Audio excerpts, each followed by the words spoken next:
Hey hi guys, இன்றைக்கி mushroom gravy எப்படி பண்ணுறதுன்னு பார்த்துடலாம். இதுக்கு தேவையான இன்க்ரீடியன்ஸ் எல்லாம் டிஸ்கிரிப்ஷனில் ஆட் பண்ணியிருக்கேன்.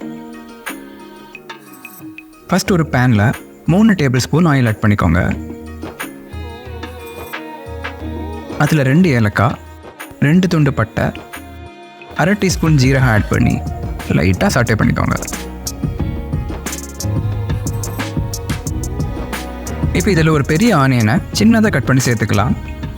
இது ஒரு 3-4 நிமிஷம் நல்லா கலந்து விட்டுக்கோங்க. அடுத்ததாக 1/2 டேபிள் ஸ்பூன் இஞ்சி பூண்டு பேஸ்ட் சேர்த்து அதில் உள்ள பச்சை வாசனை போகிற அளவுக்கு நல்லா வதக்கிக்கோங்க.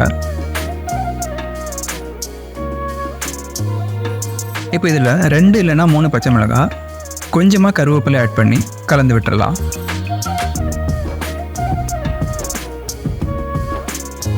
இப்போ தேவையான அளவு உப்பு, 1/2 டீஸ்பூன் மஞ்சள் தூள், 1 டீஸ்பூன் வத்தல்தூள், 1 டீஸ்பூன் மல்லித்தூள், 1/2 டீஸ்பூன் ஜீரகத்தூள், 1 டீஸ்பூன் கரம் மசாலா இவ்வளோ ஆட் பண்ணி நல்லா மிக்ஸ் பண்ணி விட்டுக்கோங்க.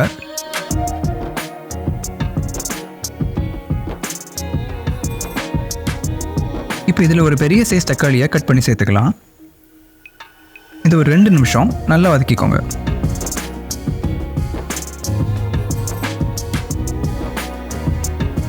இப்போ கொஞ்சமாக தண்ணி சேர்த்து கலந்து விட்டுக்கலாம்.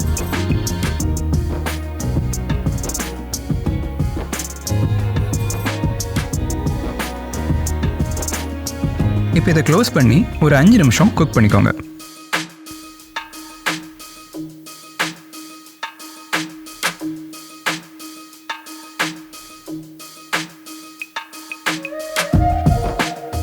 இப்போ இதில் 200 கிராம் மஷ்ரூம் ஆட் பண்ணி நல்லா மிக்ஸ் பண்ணி விட்டுக்கோங்க.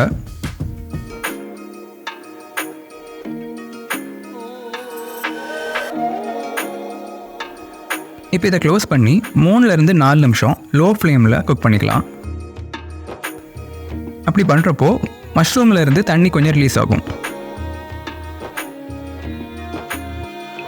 இப்போ இதை கொஞ்சம் கலந்து விட்டுக்கலாம்.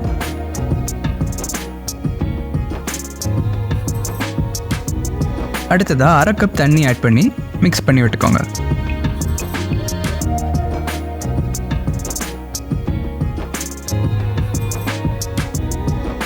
இப்போ இதை க்ளோஸ் பண்ணி 5 நிமிஷம் குக் பண்ணிக்கோங்க.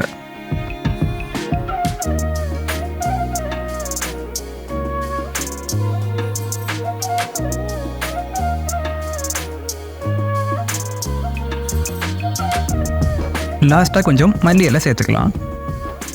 இப்போ நம்மளோட மஷ்ரூம் கிரேவி ரெடி ஆகிட்டு. உங்களுக்கு இந்த வீடியோ பிடிச்சிருந்துன்னா லைக், ஷேர் அண்ட் சப்ஸ்கிரைப் பண்ணிடுங்க.